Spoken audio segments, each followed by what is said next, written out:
حسن حنا نقول لك ميرسي شكرا لقبولك الاستضافه تاعنا الفرقه تاعنا بين قوسين لازم تعرفوا بلي حسن يبدا اللي عنده واحد 15 يوم. حنا حكينا لكم باللي راح نديروا نيميرو سبيسيال غير معاه. راح نحكوا لكم باللي اللي هذه المره هي اول اون فادير première grande interview à l'aise à tête reposée تاع حسن pour une télé algérienne pour l'équipe تاع الجزائر شو. حنا اليوم راح نحكوا لكم على tout ce qui entoure la vie de Hassan, surtout bien sûr professionnel باش نكونوا متفاهمين. On a reçu beaucoup de mails, t'as des fans qui veulent savoir beaucoup de choses. Les Algériens sont aussi des techniciens, c'était tous des entraîneurs. T'as la balade. حوالي 30 millions d'entraîneurs. C'est des clones de Ben Cheikha, donc des Ben Cheikha, des Ben Cheikha, des Ben Cheikha. On va parler de l'hikaya تاعك بصح Hassan, juste un petit CV صغير pour en revenir. Le grand nom de Yebda, l'explosion, on va pas dire toutes les catégories. Puis on a vu champion du monde, moins de 17 ans. Voilà, c'est ça. Moins de 17 ans. Puis on a la nouvelle loi Hadik.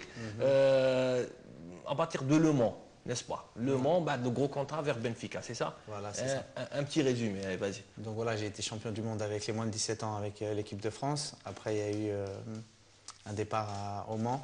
Ouais. Après le Mans, après un an et demi passé au Mans, j'ai signé mon contrat justement dans ce grand club mythique qui est le Benfica. Je suis resté un an au Benfica. Après, j'ai été un an en Angleterre, à Portsmouth. Et je suis arrivé cette saison à Naples, en Italie. Voilà. نابولي اول موسم ليك بالنسبه لحسن ان كلوب اللي كان عاش وداق الدرجه الاولى الدرجه الثانيه الدرجه même الثالثه troisième division. ومن بعد il a été racheté par De Laurentiis. Voilà. Et il y a eu une nouvelle ascension جديد, toute une équipe de nouveau. Naples connu reconnu aussi de par le nom de Maradona, c'est très simple.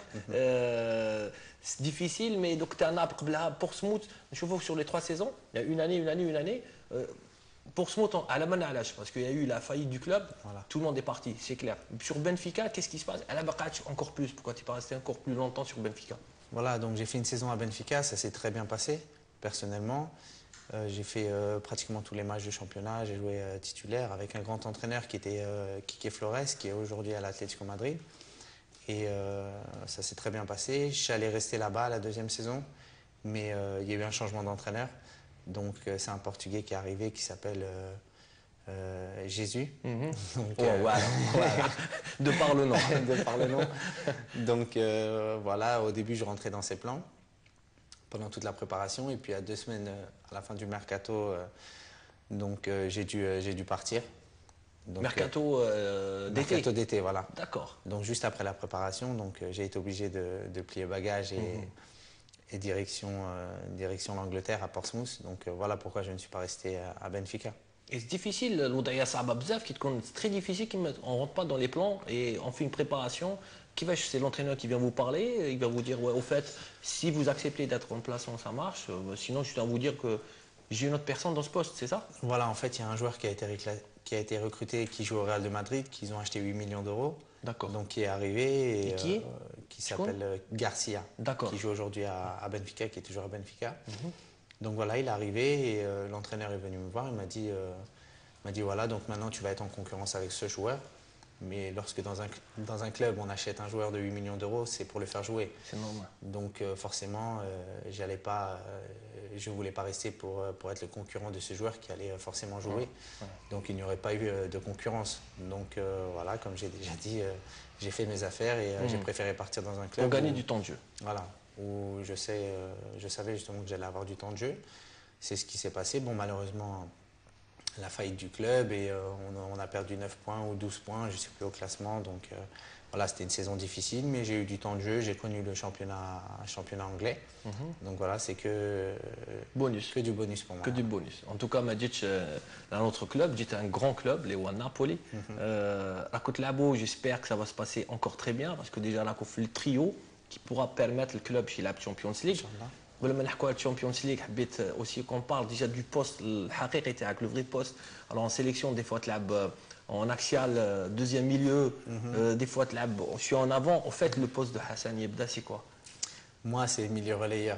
D'accord. Milieu relayeur. Donc... Alors le axial défensif ou là? Ouais, voilà, axial déjà sûr et certain, et après faire la navette devant derrière.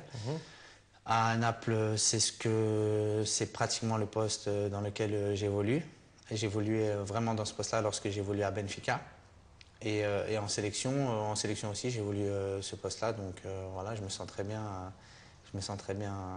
en tant que milieu relayeur. في la sélection نحكوا عليها parce que كاين un sujet où est-ce que l'Algérie تلعب avec 3 récupérateurs on les appelle des récupérateurs c'est pas le cas parce que déjà انت راك relayeur la bois 3 ou des fois la bois 2. Voilà, relayeur, mais en tant que relayeur, je peux aussi récupérer des ballons. Donc voilà pourquoi un milieu a 3 récupérateurs. Très bien. هذه من جهة autre chose c'est que tu as dit ton sélection la première sélection تاعك c'était le match contre Le Rwanda. Le Rwanda, ça marche. تدينا la question le débat اللي كانت justement elle a fait d'ailleurs c'était un sujet dans les médias français les médias occidentaux parce qu'il n'y a pas que cette fameuse loi اللي كان جوزها رئيس تاع الاتحادية monsieur روراوا اللي تقول باللي moins de 22 ans je pense Moins de 23. moins de 23 ما لعبش en équipe A tu as le droit de choisir une autre sélection. Voilà, c'est ça.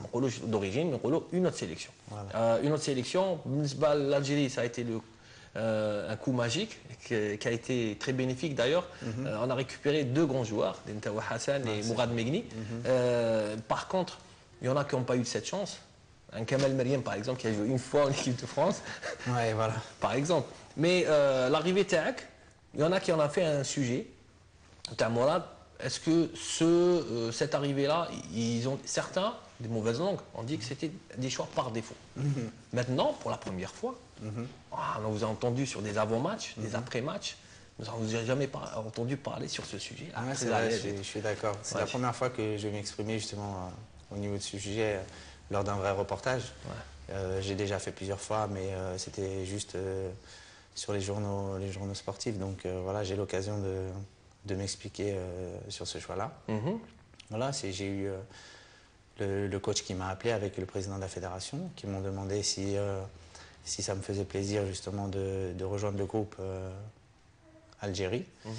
Et voilà, comme mes parents sont nés en Algérie, que j'ai mes 2 sœurs et mon plus grand frère qui sont nés là-bas pendant 7 ans, 7-8 ans, ils sont restés là-bas. Après, ils sont venus en France. Donc, originaire de Kabylie. Kabylie, plus précisément. À côté de Mekla, voilà. Un petit village qui s'appelle Taourit. Taourit, voilà. Voilà. Donc voilà, je me sentais, j'ai toujours été algérien. J'ai toujours été à 100% algérien. Le sang qui coule dans mes veines, c'est un sang algérien, étant donné que mes parents sont algériens. Ils sont nés là-bas. J'ai mes grands-parents aussi qui sont algériens. J'ai toute ma famille qui est algérienne. Donc voilà, lorsqu'ils m'ont appelé, j'ai pas hésité une seconde. Après, il y a des gens qui vont dire que c'était un choix par défaut, justement. Qu'est-ce qu'ils veulent dire par là? Qu'est-ce qu'ils veulent dire par là? Que si justement on n'était pas ça, venu... vous étiez champion du monde avec notre sélection. Voilà, j'ai été champion du monde avec... Donc je vois pas, on parle de défaut. J'ai été champion du monde justement avec l'équipe de France. Voilà, à cette époque-là, j'ai eu des contacts avec l'équipe d'Algérie pour venir avec les jeunes. Mais à cette époque-là, je ne voulais pas venir. Et ça, ils le savent très bien. Juste, je savais très bien ce que pouvait m'apporter l'équipe de France à cette époque-là et ce que pouvait m'apporter l'équipe d'Algérie. Et tout le monde le sait qu'il n'y avait aucune organisation à l'époque en équipe d'Algérie, même avec les jeunes. Donc les gens ont tous compris que c'était normal que Mourad Megni, moi, etc., on joue en équipe de France. Donc voilà, on a pu bénéficier de beaucoup de choses qu'on n'aurait pas bénéficié justement avec les jeunes d'équipe d'Algérie. Et voilà, ça nous a permis justement de pouvoir intégrer un club comme Le Mans ou Auxerre. Et voilà, donc moi, mon choix, il a été fait. Voilà, d'abord, j'étais avec l'équipe de France. Et après, c'était un choix de cœur et j'ai choisi l'Algérie. Il n'y a pas que vous, parce qu'il y a aussi d'autres joueurs africains qui ont rejoint soit le Mali, soit le Cameroun, soit le Sénégal. Il y a plein de joueurs aussi qui sont entrés dans le cadre de cette loi-là. Voilà. En tout cas, ça vous a permis de vivre et de nous faire vivre, nous aussi, une extraordinaire aventure, puisque je pense que même si vous auriez fait pour l'équipe de France, vous n'aurez jamais pu voir peut-être autant de personnes à votre arrivée et surtout autant de ferveur. Vous avez rejoint la sélection à partir du match de Rwanda, c'est ça? C'est ça. Et après, je vais vous poser une question que j'ai posée à Karim Tmourassi, l'année fait aussi à notre reportage. À quel moment vous avez senti, vous, qui étiez de loin, que c'était possible d'aller en Coupe du Monde? Parce que je pense qu'effectivement et clairement,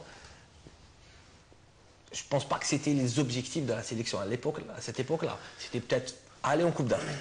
Ouais, c'est vrai que bon, moi, quand je suis arrivé en sélection, ils avaient déjà fait justement un très très bon parcours pour se qualifier pour cette Coupe du Monde. Voilà, il restait 3 matchs, je pense, contre le Rwanda. Non, contre le Rwanda et contre l'Égypte. Donc il restait 2 matchs, mais comme on a été au barrage, donc on a fait 3 matchs. Donc oui, on pensait qu'on pouvait y aller en Coupe du Monde, mais il fallait gagner contre le Rwanda et battre cette équipe de cette nation justement. Et la Zambie. Oui, et la Zambie aussi, où on avait été faire un super résultat à l'extérieur. Et gagner contre l'Égypte, voilà, ce qui n'était pas facile, mais on a réussi à le faire. Et à partir de ce moment-là, ben, voilà, on savait qu'on était en Coupe du Monde. Et comme vous l'avez très bien dit, lorsqu'on est arrivé en Algérie avec toute cette ferveur, c'est vraiment quelque chose d'inoubliable. Et sur le bus, qui fâche? Sur le Bus. Ah, sur le bus, c'était quelque chose d'extraordinaire. C'est des choses qu'on vit peut-être qu'une seule fois dans sa vie. La rencontre du président de la République. Voilà, la rencontre avec le président de la République. Voilà, donc c'est des moments qu'on ne peut pas oublier et qui resteront à jamais gravés dans notre mémoire. C'est clair. Donc, بعدها, on est parti, مشينا la Coupe du Monde, 24 ans, 24 سنة بعد ذلك. Toujours l'après, et toujours les déclarations d'après sont toujours beaucoup plus... Oui, c'est normal. C'est normal. Vous êtes préparés pour. Ils disent qu'on aurait pu mieux faire. Certes, mais peut-être que aussi, plus important, c'est aussi de rejoindre ce Gotha mondial, faire partie de ces équipes qui, enfin, on a pu retrouver ce niveau-là en jouant cette Coupe du Monde, 24 ans après. Aurait pu mieux faire. Qu'est-ce qu'il pourrait dire maintenant, Karim Hassan Yebda? Je parle de ton frère, Mabek. C'est pas grave, non, c'est sûr que c'est quelque chose d'extraordinaire. Après 24 ans d'absence en Coupe du Monde, de voir l'Algérie disputer une Coupe du Monde, voilà, c'est extraordinaire. Après, c'est vrai qu'on ne pouvait pas se contenter juste d'aller là-bas et de faire de la figuration. Moi, je pense qu'on aurait pu faire mieux. Il y a beaucoup de gens qui pensent justement qu'on aurait pu faire mieux. C'est quoi mieux? Mieux, c'est se qualifier pour le deuxième tour et pourquoi pas après. Voilà, après, c'est 90 minutes, c'est un match. Donc voilà, tout peut arriver, tout pouvait arriver. Malheureusement, on a perdu ce premier match qu'on ne doit jamais perdre. Ah. Tu m'as dit que le premier match, c'était le Tmala la qualif. Voilà, c'était le match. On aurait dû jouer ce match comme si on n'avait rien à perdre, qu'on avait tout à gagner et que voilà, on aurait dû déployer, faire beaucoup plus de jeux. On aurait certainement dû voilà, aller à l'abordage et une Coupe du Monde, des fois ça se joue qu'une fois et des fois il y a beaucoup de personnes qui ne la jouent pas. Donc c'est sûr qu'on aurait dû y aller. On a été à 200%, mais on n'a pas tout tenté. Tactiquement, on était à 200%, justement. L'expulsion, peut-être, ça joue un rôle. La petite bourre, Tachaouchi, ça joue un rôle. Bon, oui, bien sûr, on ne peut pas dire que ça ne joue pas un rôle. Ouais. Ça joue un rôle énorme, étant donné qu'on perd 1-0 sur une petite boulette, mais ça arrive à tout le monde. Ça arrivait à Chaouchi, le pauvre, ça aurait pu m'arriver à moi. J'aurais pu perdre un ballon et puis un joueur aurait marqué juste derrière. Donc ça peut arriver à tout le monde. Après, c'est pas par rapport à ça, c'est pas dans l'envie, puisqu'on avait très envie, clair. On était à 200%, tactiquement on était à 200%, mais on aurait dû adopter peut-être un style de jeu beaucoup plus offensif et malheureusement on ne l'a pas fait et aujourd'hui on le regrette. Ouais. Et l'Angleterre c'était un peu difficile, quoi, que c'était un bon match. Après oui, l'Angleterre, je pense qu'on a adopté un jeu beaucoup plus offensif que le premier match et je pense qu'on aurait dû jouer comme ça lors du premier match et on aurait certainement gagné ce match. Voilà, on n'a pas de regret contre l'Angleterre, on a fait un super match. Contre les États-Unis non plus, on n'a pas de regret, c'était un très très bon match. Mais c'est surtout sur le premier match. C'était le bateau. Les États-Unis, c'était le bateau. Je pense qu'on avait toutes les chances de nos côtés et voilà, on a perdu ce match.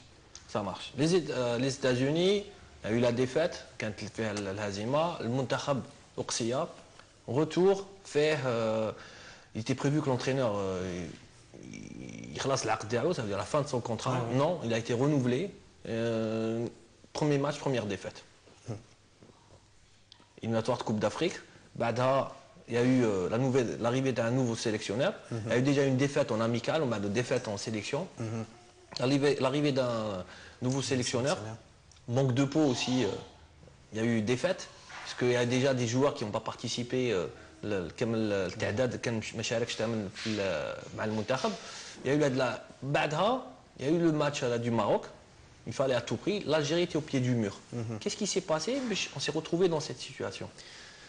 Bon, c'est vrai que l'après-Coupe du Monde déjà a été difficile pour certains joueurs. Déjà pour trouver un club, déjà moi j'ai signé dans ce club de Napoli le dernier jour du mercato. Donc j'ai pratiquement pas fait de préparation physique. Donc je suis arrivé en sélection, j'ai été émoussé, je me sentais vraiment pas bien. Il y a plusieurs joueurs comme ça dans mon cas. Il y a eu aussi Karim Ziani qui était en manque de temps de jeu, beaucoup de joueurs qui étaient en manque de temps de jeu. Et voilà, donc on arrivait avec la sélection alors qu'on n'avait pas de temps de jeu et qu'on n'était pas prêt physiquement. Voilà, on a payé cash, on a perdu ces 2 premiers matchs de qualification, même si on avait fait, je pense, un bon match contre la Tanzanie à domicile. Et bon, on n'a pas eu cette réussite, on a eu 50 occasions, on n'a pas réussi à marquer. Et on a juste égalisé, voilà, on a fait un partout à domicile. Et après, on a perdu en Centrafrique, 2-0. C'était complètement mérité, on mérite même peut-être de perdre 5-0. Voilà, c'était difficile de jouer là-bas, on n'était pas prêt physiquement. Et on n'était pas tous présents. Et voilà, on connaît l'Algérie, on est tous arrivés en forme face au Maroc. Et lorsqu'on joue avec beaucoup de pression, énormément de pression, c'est là qu'on sort des exploits. Et voilà, c'est ce qu'on a réussi à faire contre le Maroc. On a réussi à gagner ce match, même si c'était un match difficile. Mais le plus important, c'était de prendre les 3 points. Le plus important, je pense, c'était de prendre Tahassol al Teltneqat parce que sur un fond de jeu, il faut dire maintenant, après du recul, qu'il n'y en avait pas. Oui, ça c'est sûr. Non. Au début, en rentrant sur le terrain, on voulait justement produire du jeu. Mais bizarrement, il y a eu ce but qui est arrivé au bon moment. Voilà. Le tien, sur un penalty, ça marche. C'est pas et juste... après, la sélection. C'est pas justement un bon moment. Bon, c'est toujours bien de marquer un but, d'avoir un but d'avance. Mais c'est sûr que c'est très difficile lorsqu'on mène 1-0 face à une équipe du Maroc. On avait vraiment besoin de ces 3 points, donc on a quand même eu peur. Donc le coach nous dans a la demandé... tête. Oui, bien sûr. Le coach nous a demandé de nous replier et d'être beaucoup plus défensif. Et je pense qu'il avait totalement raison. Le plus important, c'était vraiment de prendre les 3 points et c'était pas de jouer comme Barcelone. Aujourd'hui, maintenant, on peut essayer d'aller jouer comme Barcelone au Maroc, mais en Algérie, c'était pas ce qu'il fallait faire. En Algérie, il fallait prendre les 3 points, on a réussi à les prendre et aujourd'hui, on peut, si après ce match du Maroc, on ne produit pas de jeu, là, ça pourrait être quelque chose justement d'inquiétant. Mais aujourd'hui, non. Ça marche. Je voudrais avoir ton avis par rapport à des récentes déclarations. Tu as un ex-joueur qui était votre capitaine en sélection, qui est Yazid Mansouri. On sait très bien ce qui s'est passé, mais on a lu sur les journaux, il n'a pas été très tendre envers l'ex-sélectionneur. Votre avis sur ça? Il est allé même trop loin, peut-être très loin, peut-être, en déclarant sur, par exemple, on faisait des réunions techniques où le coach se trompait sur le nombre de joueurs qui étaient sur le terrain ou en donnant la liste des joueurs. Est-ce que c'est la réponse du Yazid Mansouri qui a toujours en cœur et a gardé rancune par rapport, il faut dire, à une Coupe du Monde ratée, lui qui a fait tout le parcours, toute l'aventure? Peut-être c'est encore à chaud, quoique 6 mois se sont passés, plus, on va dire 1 année. Votre réaction? Voilà, moi j'ai connu M. Sardane, c'est lui qui m'a fait venir en sélection. Voilà, c'est quelqu'un d'un peu âgé qui nous a entraînés avec ses méthodes, qui nous a fait vivre avec ses méthodes. Voilà, peut-être que c'était des méthodes un peu plus anciennes, comme Giroud, Giroud le faisait justement à l'époque. Et après, Yazid voilà, n'a pas joué ce mondial, malheureusement pour lui. C'est vrai que c'était le capitaine de cette équipe. Et après, il y a Mehdi Lassène qui est arrivé. Bon, on a fait la Coupe d'Afrique, moi et Yazid au milieu. Et après, il y a Mehdi Lassène qui est arrivé et qui a joué avec moi au milieu lors de la Coupe du Monde. Donc voilà, Yazid a été très déçu. Bon, après, il a dit des choses qu'il avait certainement dans le cœur et qu'il fallait qu'il sorte. Mais est-ce que vous pensez peut-être qu'il n'aurait pas dû les dire aussi? Moi, personnellement, moi, je ne l'aurais pas fait. Ouais. Mais comme je ne peux pas totalement me mettre à sa place, étant donné que j'ai joué en Coupe du Monde et je n'ai pas été capitaine pendant 7 ans et après, je n'ai pas joué à la Coupe du Monde. Donc, je ne peux pas me mettre vraiment à sa place. Moi, c'est sûr. Je pense que je ne l'aurais pas fait. Mais c'est vrai que ça doit être des moments très difficiles pour lui. Et il avait peut-être besoin de dire les choses qu'il avait au fond de lui. Et voilà, il l'a fait. Après, il y a eu des réponses aussi de M. Sardane. Et voilà, donc c'est un petit jeu maintenant, mais c'est dommage qu'il s'en arrive là. Exact. Là, la côte donc a des petits cris de bébé, ça c'est le petit neveu. Voilà, c'est mon petit neveu. C'est mon petit neveu. Il y a ma soeur qui est venue avec son enfant. C'est gentil. Ouais. Déjà, c'est gentil encore une fois de nous recevoir chez Pas de toi. problème, avec plaisir. Merci beaucoup. Mais au fait, c'est vrai que nous, on pourrait même dire autre chose, c'est que par exemple, en tant que capitaine de la sélection, pendant d'aussi longues années, et si on pensait effectivement ce qu'on a lu sur la presse, en tant que capitaine, on aurait pu l'entendre aussi bien avant ça, quoi. Parce que tirer sur l'ambulance, c'est un peu trop facile aussi. Ça, c'est peut-être un avis aussi. Ouais, voilà, c'est peut-être un avis. Moi, je dis, voilà, c'était le capitaine de la sélection pendant 7 ans. Après, il n'a pas joué le mondial. Donc, voilà, il voulait dire tout ce qu'il avait au fond de lui. Il l'a dit. Après, il y a des gens qui vont être d'accord avec lui, des gens qui ne vont pas être d'accord avec lui. Et là, vous en discutez, vous, dans le groupe, avec les joueurs? Non, franchement. Au téléphone, même pas? Non, même pas. Alors, comment tu as su qu'il avait dit, qu'il avait donné ses déclarations? Non, ça, je l'ai vu sur les journaux, sur Internet, via Internet. Donc j'ai lu, parce que moi, ça m'a fait rire. Bon, c'est vrai que lui, il l'a dit parce qu'il avait besoin de le faire sortir, mais lorsque j'ai lu, moi, j'ai rigolé, voilà, donc j'ai plus pris sur la rigolade qu'autre chose. Ça marche. Bon, la sélection maintenant, avec la victoire contre le Maroc, tout le monde est à 4 points. Donc, tout est à rejouer. Voilà, au jour d'aujourd'hui, il nous reste 3 matchs. Ce match face au Maroc, très important, qui va se jouer là-bas. Et après, on recevra la Centrafrique. On ira en Tanzanie et on reçoit la Centrafrique. Voilà, donc 2 matchs à l'extérieur et un match à domicile. Voilà, tout est à refaire et vaut mieux ça comme ça, étant donné qu'avant le match du Maroc, on était très très mal. Aujourd'hui, on a 3 matchs, on va essayer de gagner ces 3 matchs pour se qualifier pour la prochaine Coupe d'Afrique. D'accord. Alors, avant ça, avant le match de juin, il y a toujours le reste du championnat, du calcio. Ouais. Avec Napoli, vous êtes toujours dans les 3 premiers. Il se pourrait que Napoli joue la Champions League l'année prochaine, Inch'Allah. On parle de Yebda qui va encore peut-être signer à Naples. Il est toujours propriété de Benfica. Tu pourrais nous expliquer en plus en détail, effectivement, parce qu'il paraît que tu dois jouer un nombre de matchs pour rester encore à Naples, ou bien retourner au mercato d'été à Benfica et peut-être que Naples va faire une autre offre. Non, c'est pas un nombre de matchs exact que je dois jouer ici pour pouvoir signer ici. C'est juste d'un commun accord entre Napoli et moi. Et Benfica, bien sûr, étant donné que je suis toujours joueur de Benfica. Il me restera encore un an de contrat là-bas. Sur le contrat, il y a une clause qui a été déterminée justement entre les 2 clubs. C'est 3 millions pour que Naples puisse m'acheter. Ils devront mettre justement 3 millions. Voilà, aujourd'hui, ça se passe très bien ici. Je me sens très bien. Inch'Allah, on pourra jouer la Champions League. Il reste encore 4 matchs, donc rien n'est fait. Et voilà, donc moi, je vais essayer de me donner à fond encore les 4 matchs, démontrer ce que je sais faire. Et voilà, mais en tout cas, cette saison, ça s'est très bien passé et je suis très heureux ici. Apparemment, on est chaud, tu te sens bien. C'est une ville qui ressemble à des villes de la Méditerranée, pour ne pas dire Alger. Ouais, voilà, c'est ça ressemble. Tu as la petite famille qui est là et tout, c'est très important. Ouais, c'est très important pour moi. Ils viennent souvent, ils viennent très souvent me voir au stade, rester une semaine ici avec moi. Et voilà, ça me fait énormément plaisir. D'accord. Bah, j'espère en tout cas, on ne souhaite que du bonheur. Nous refaire aussi un petit coup de panel 4 sur le penalty. Hein, c'était un petit signe, un petit signe d'un Algérien qui est un peu fou. C'est comme ça, l'instant. Non, c'était comme je pensais justement jouer titulaire ce match, c'était face à l'Inter. Ouais. Et finalement, j'étais remplaçant, j'étais un petit peu énervé. Et voilà, lorsqu'il y a eu la séance de tir au penalty, je me suis dit... déjà, tu as été choisi. Oui, voilà, le coach... non, à l'entraînement, je tire tout le temps les penaltys. Donc le coach m'a dit, tu tires. Et voilà, je voulais faire quelque chose en plus. C'est un petit SMS pour l'entraîneur. Et puis voilà, j'ai tenté la panenka, j'ai réussi à marquer. Et voilà, tant mieux pour tout le monde. Tant mieux pour tout le monde, tant mieux pour toi, tant mieux pour nous aussi, parce qu'on est très contents. On te remercie encore une fois de nous avoir accordé ces quelques minutes. Merci à vous. La ville est belle. On te laisse dire quelques mots là en public, qui te suit à travers notre émission. Voilà, déjà, moi, je suis très heureux que vous soyez venu ici, justement, parce que c'est la première fois qu'il y a un grand reportage, justement, qui est fait sur moi, sur les télés algériennes. Donc voilà, je voudrais remercier tous les supporters algériens qui sont toujours derrière nous.